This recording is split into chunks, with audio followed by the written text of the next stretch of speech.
So it's also an opportunity for these essays to not only be read by the teachers and maybe their peers, but also reach a wider audience of our subscribers, which are like students, teachers, sometimes parents of students, parents of people that are in BLIK, a lot of scholars from all around the world. So I think that's the best opportunity. Hello, everyone, and welcome to the MCWCast. This cast is for anyone considering studying, currently enrolled, or looking back at their time in the Media and Culture department. My name is Rosalyn, and I will be your host for today's episode. Today's guests are Anna Ratkovich and Alya and Alya Khairunisa. Okay. They're both the editors of BLIK, the journal for audiovisual culture here at Utrecht University. So, what led you to Utrecht University? So I am originally from Russia, and when it was time for me to choose my studies, I was considering staying home or moving abroad. And I was considering different musical directions for universities, applying to UK and the US. But then I realized that I want to study something more broad, just related to art and media in general. And some of my friends were applying to Utrecht University. Beforehand, I think I did not hear about the university that much during my own research, again, because I was focusing on musical disciplines. But yeah, I applied here, I got in, and I spent 3 years studying at the Media and Culture Bachelor, which I really liked. When I was really young, I really liked the idea of creating art. Some of my answers to the questions of what do you want to be when you grow up were always journalist, animator, illustrator, fashion designer, all of that. But then as I got older, around the time when I was in high school, I started to realize that I liked analyzing art instead of creating art more. So when I started to read about what media and culture in Utrecht University was, it sounded so perfect for me, and thankfully it was very perfect for me. So I did my bachelor's in media and culture with a specialization in participatory cultures, and I also did a minor in international perspectives on youth and education from the Faculty of Social Sciences.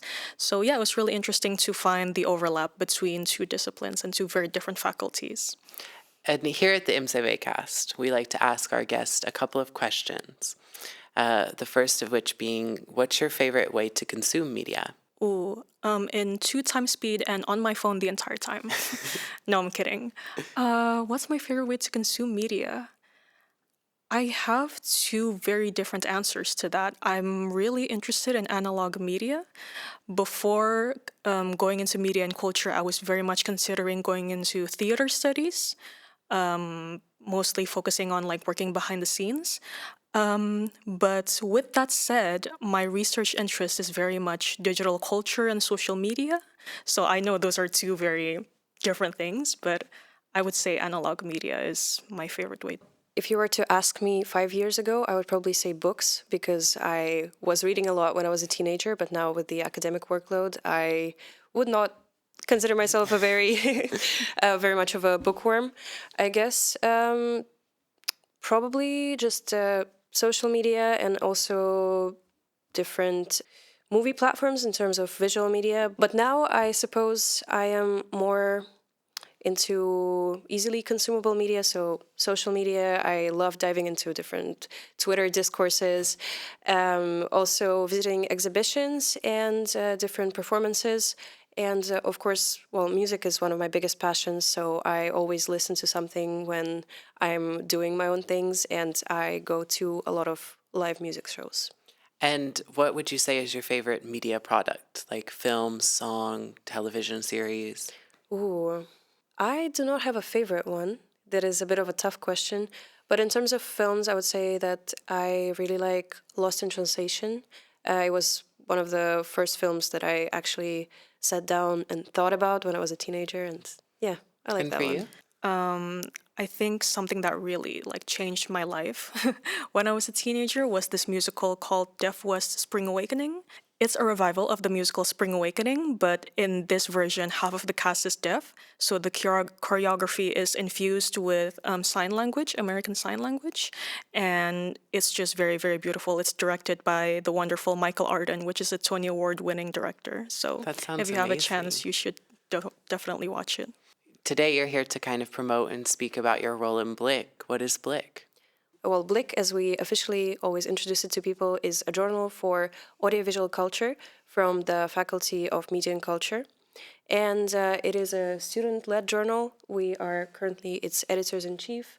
We were in this position for the past 2 years. And yeah, it's a student journal. Once again, we have a team of 8 members. And we also have a separate reviewers program, which currently holds 10 people. And these are also students from Utrecht University who go to different film screenings, maybe concerts and exhibitions, and then review them for our website. But in terms of the journal itself, we publish 3 editions every year, and the contents of these editions include academic essays by students, teachers' columns, anything about what they're interested in right now, interviews with all sorts of people from the media and culture field. Am I missing anything else? Well, Creative works, and also an editorial column from someone in our board. And I shouldn't act brand new. I am also a part of the editors board this year as the secretary, and I have also very much enjoyed my involvement in BLIK and being a part of the media and culture kind of academic world, meeting the professional world, and being able to kind of have experience in that as well. Glad to hear that. Yeah. I'm curious, as we kind of discuss what it is now, what is the history of BLIK? Where does it originate and come from? Actually, until very recently, we weren't sure about it ourselves, because every year or almost every year, the board changes. The editorial board is always new students. And since the journal is going 21 years back in its history, it was kind of hard to dig up its origins. But recently we checked some of the first editions of the journal, and we actually found the description of BLIK's purpose and BLIK's initial goals in editions 0.0 and 0.1. Unfortunately, everything is in Dutch, so we have to Google translate it. But I believe this is still, the principle of it is still the same. So here you go. And if you want to show the edition while you read. This is the very first edition of BLIK. Edition 0. Yeah, and it was published in 2005. Okay, let me read from it. BLIK is the new magazine from the Institute for Media and Presentation at Utrecht University. It's an open platform where C, I, W, and TFT students can showcase the diversity of their studies and talents. To formally introduce readers to our journal, we will begin by a little explanation of our name. Choosing it was no easy task. A title rarely does it justice. Perhaps the subject, visual culture in all of its manifestations, is ill-suited for it. Images are difficult to define. You have to see them and experience them. We firstly toyed with the idea of calling this magazine Kijk, yet a journal called so has already existed. The reason we chose BLIK has nothing to do with the literal meaning of the word, can, as means of packaging, but everything to do with the practice of focusing one's gaze on something. A gaze presupposes a focus, an area of attention, and as such constitutes the first step towards critical observation. In the study of visual culture, the gaze is the principle. This 0 issue is tangible proof of that. Very interestingly, they refer to themselves as the Journal for Visual Culture and not the Journal for Audiovisual Culture, which is the subtitle for BLIK that we have right now. And in this official first edition, they discuss why and also the responses that people had for the edition 0. Here, I want to quote one of the more extensive responses we received, which pointed out the lack of attention to sound in media studies, is included in the first issue. As editors, we fully agree with this criticism, which is why we've replaced the term visual culture to audiovisual culture in the subtitle of this journal. The 0 issue contained an excessive amount of film for a magazine about visual culture, as we heard from many sources. While this has its roots in BLIK's history and the interests of its editors, there's naturally no excuse for it. This first real BLIK edition, therefore, gives a much better idea than the 0 issue of what BLIK should be. Film, television, digital media, preferably all at once, interwoven and intertwined. So that was BLIK's history. We also don't really know who the official founder is, but we know that Frank Kessler has something to do with it. And yeah, this was 21 years ago, and now we are here. Yeah. So contextualizing BLIK's history now and adding that into your own experience, how do you feel what do you feel is BLIK's meaning or its role today? Personally, I think that BLIK, as well as other journals from other faculties or of the university as a whole, is a very nice way for students to showcase their works and also share their interests with a broader academic or non-academic audience. It is a good way to illustrate what issues are concerning the students right now, not only the students, also the members of the faculty. And in that sense, I think it is very important that this tradition continues because, well, who, if not us, are here to discuss the current issues, right? And also, media and culture, as we know, is a very theory-heavy, very academic study. So I think this gives a platform for students who do want to continue in their routes of academia to have their first step into the academic world, in the sense of we are a student journal, so our standards are still high, but of course we appreciate all of the student submissions, so they can get practice from this. What does an academic journal want from you? What does the editing process look like, and things like that?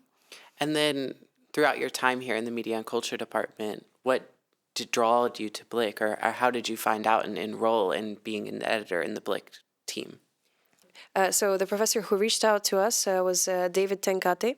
Just after one of the courses that we took with him, he sent out an email promoting an opportunity to join the editorial board, and both of us applied. I honestly do not remember if I initially applied for the position of the secretary or for something else, but this is the role in which I started in BLIK. Yeah, for me, it was, as you said, very similar to that. I remembered in the Google Forms, there was a question that was like, which role would you prefer to have? And in my mind, I was like, I hope I get art director, but I didn't want to be too, I didn't want to choose myself, I suppose. Yeah, like limit I wanted yourself them, there. yeah, I wanted to have them judge my skills and then put me in a role that they think I would be comfortable in. This was back when I was at the end of my first year, I think. So I had no clue what I wanted to do in the future at this point, and in the future as in what I wanted to do as a career. But then BLIK really opened a lot of avenues and to a lot of so many different experiences. And that really helps me in deciding that I want to continue my career in academia. So for me, I was really excited about the opportunity to write or work for a journal. I think when the email was first sent to me, I thought it would be more writing articles rather than editing articles. And, both I love because I used to have a blog about music and culture when I was in high school. So I was really happy to continue that in the academic sense. Yeah. And then now, as both of you being editors-in-chiefs, what does that role entail? What is your daily task for BLIK? So we basically just overlook the work of the editorial board, making sure that everything is organized, making sure that everyone is doing their tasks on time. But we also do a lot of the actual editing work, which is reading the students' essays, teachers' columns, interviews, as I have mentioned previously, responding to emails, doing presentations in front of classes, doing promotions like we're doing right now. And yeah, that is basically what we do. Yeah, we're also, of course, in charge of yearly planning because, a self-published work like this requires a lot of planning and also a lot of time management. So every time we try to create an overview of our schedule, which actually we rarely follow to the dot, I would say, but we're still trying. Yeah. Also funding. Funding, yeah. Funding. That's Thank you for important. giving us funding, Utrecht University. Yeah, I think for the past few years, the journal mainly relied on the funding from the subscriptions. But in the past 2 years, we finally have financial support from the university as well, which is really great and really helpful for us to maintain the standard that we want to have. Yeah, and then as members of the editorial board, can you explain kind of the other roles that are also in the board? Well, if you want, you can start with your role of the secretary. Well, yes, I guess. I am the secretary, and for me, that just means being kind of the communication liaison and responding to those emails, coordinating that kind of stuff, and taking the meeting notes is kind of my role. And then there's, how many of us are on the board now? 8? 8. Yeah, plus so the there's- reviewers program as well. Yeah, the reviewers as well. Yeah, that's also part of the job that I do is coordinating the reviewer opportunities. Yeah, and we also have the PR manager, the website manager, the two Graphic of us, designers. 2 graphic designers, and that's it. That's it, I think. That's it. Treasurer. Oh, Treasurer. oh my God. Yeah, we also have a treasurer. So for the treasurer, then it is managing the subscriptions, also making sure that we are within the limits of spendings for each of the categories that we have, as in graphic software, website managing, and also the actual printing of the journals. The treasurer also makes an overview of the spendings, the incomes and outcomes, if that is the correct word, of what we have in a year. And then we submit that to the funding committee to get our funding for every year. And the PR executive is in charge of mainly our Instagram accounts. So, for example, we do monthly recommendations, so they do the graphic design for that. When we come out with reviews, we post on our stories. Website manager is working very closely to you.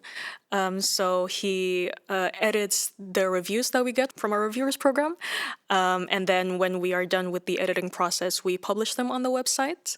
The graphic design is in their name. They do graphic design for their journals. Although the covers are not made by the graphic designers, they are outsourced mostly by students that are also in Utrecht University. They are in charge of doing what is inside the journal. Yeah, So all you of have the to internal thank them layout. for that. Yeah, and if you'd like to show some of these editions off, you brought quite a few of them. Yeah. One of the important modifications that we made in terms of the team structure is having 2 graphic designers instead of 1, because in the previous years we realized that it is actually a lot of work for one person to create all of the layouts for 3 editions, which is what we're aiming to publish every year. And now we have 2 on the team, which hopefully will make the process smoother and also easier for them. Yeah, and I think the cover art is, in a way, adding kind of a creative outlet and lens through which to view these like more academic writing assignments, and I think that that's like a really good way to like marry the media and culture elements, and I think it's really beautiful. Throughout your time working at BLIK, is there a standout as like a favorite part of what you do or a favorite moment that you've had? Well, I think just working with the team is really fun because sometimes, apart from our regular meetings, we also do outings. Yeah, all like the together. Borals. Yeah. And the favorite moment, I guess, is receiving the freshly printed journals and then seeing this physical proof of all of the work that we've done over the year. I think that is very, very rewarding. Yeah. As you mentioned previously, we didn't enter BLIK and then immediately became editors-in-chief. We both started as you as secretary and me as art director. But I think the moments where we finally received the physical printed edition from the editions when we started to become editors-in-chief was very, very rewarding because it felt very much like, whoa, we actually did this. We managed to catch up with our timeline. We are coordinating with all of these different people and all of their different roles. But also, I would say, aside from that, it's just the community that we've built within the editorial board. Some of my closest friends are people that I've met through BLIK. Yeah, like the community building is like such an important part. I think from my experience, having like our editor board right now is like such a good group of friends, and it's so much fun to see each other every week. So I think that that's like probably also my favorite part. I think that's also one of the advantages of being student run because there are no hierarchies. We are truly, as you said, just a group of friends running a journal together. Yeah, it's amazing that we're able to have a student-led journal and that it also have this ability to enter the professional world and to attend reviews as an accredited journal. And I think that those things are so much fun and a great opportunity for students here in the media culture department. As you've experienced BLIK and as you've been a part of it, what would you say is the most important part of BLIK to the student body? Well, as we've mentioned previously, I think the most important part is to, first of all, give them experience and to give them the platform to talk about the issues that they think we should care about, because we write a lot of essays and a lot of them are not just in this bubble of, say, like just a film analysis shot by shot. It's not just that. We were always taught to relate them to the current societal climate, to the current political climate. So it's also an opportunity for these essays to not only be read by the teachers and maybe their peers, but also reach a wider audience of our subscribers, which are like students, teachers, sometimes parents of students, parents of people that are in BLIK, a lot of scholars from all around the world. So I think that's the best opportunity. Yeah, if I can add as well, last year I was told by someone that even the art spaces or art curators around the Netherlands sometimes engage with student journals. And for BLIK, for instance, I know that some curators from the art sector are also subscribed because they would like to know what the younger generations think about art today. And libraries. Yeah. Oh, yeah. So many people can just pick up our journals and read through them. How would you say that BLIK contributes to your own CV, but also the CVs of like people that are published inside of BLIK, and how does that give them kind of a connection to the professional working world? Well, first of all, as Alya mentioned, just the experience of being published in BLIK with all of the editing that comes from us and then back from the people who submitted their works is a nice preparation for future experiences with publishing articles online or in academic or journalistic publications. So that's one. I also know that some of the editorial team members ended up working in magazines or journals. So, of course, for their CV, probably it was very beneficial to be on the board of an academic journal. For me, it has opened up definitely so many opportunities. Like right now I'm working for another university journal, and during the interview I talked a lot about what I did in BLIK and the experiences that I got from BLIK. Working in BLIK has, like, in a way become evidence of my academic skills, of my writing skills, of my organizational skills. So it's definitely very beneficial for one's CV. Yeah, it adds like credentials and an ability that you've accomplished something like this, and especially in your role as an editor or on the editorial board, which those the positions on that board open up each year. So you'll have 8 positions next year to fill. Yeah. Where could we look out to if there's anyone interested that's watching? Where are you able to apply for something like that? Will that go out next year? Yeah, it will go out like right before the new academic year starts. So I would say sometime around June. And then new people will start in September. You can look for it mostly through our Instagram accounts, Tijdschrift_BLIK. I'm not Dutch, so sorry if I mispronounce that. But we also do promotion presentations in classes. So we ask teachers if we can do a short 3-minute to 5-minute presentations, and then we talk very quickly, because usually we don't have much time. We talk about why you should join BLIK, what BLIK is, and how it will contribute to your CV. Apart from the editor's board, how else can students and those with creative works that want to be published get involved? Through contacting us through our emails.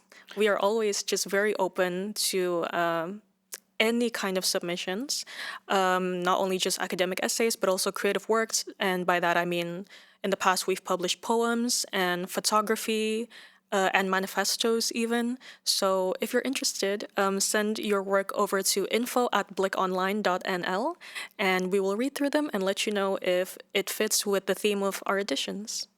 Yeah, if we can show off one of the editions once again. Yes. I think last year was actually the first year when we published photographic submissions, and we did so in a form of a picture gallery inside of one of our editions.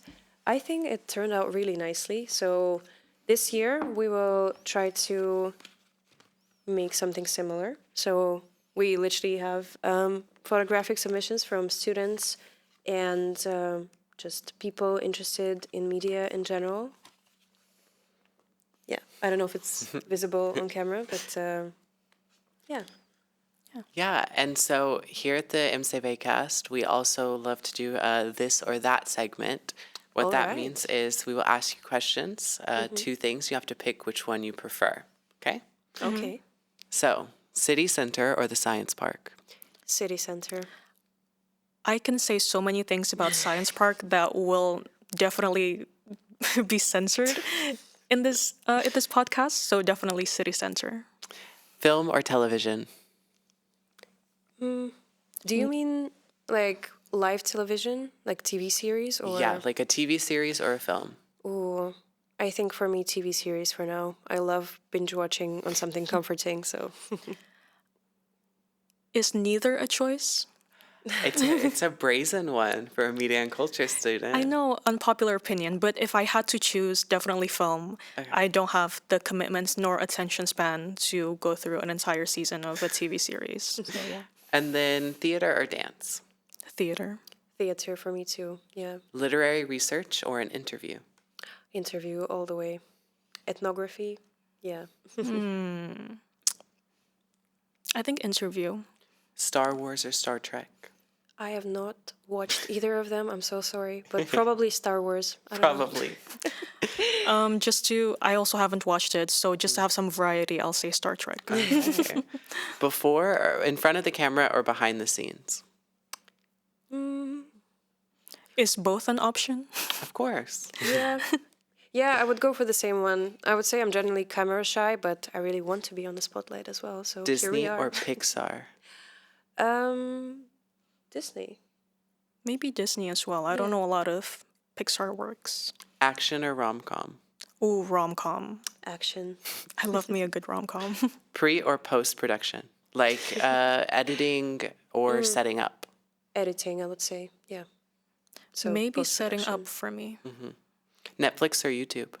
YouTube. Netflix. I'm a 12-year-old. YouTube. Old Hollywood or the streaming age? I'm going to be a bit boring, but the streaming age. Yeah. I would say old Hollywood. I think nowadays it has become so monetized, and a lot of people don't even fully have their attention on the screen. So I would definitely say old Hollywood. Yeah, but there's also more opportunities for people to kind of display their works. Yeah, so that is I true. like that. Cinema at home or in the theater? At home. At home, I like talking. A play or a musical? A musical. A play. I was a theater kid. And then now, what is the future for you? What does that hold? Are you studying more in the media and culture department, or are you moving on to other things, bigger, brighter fields?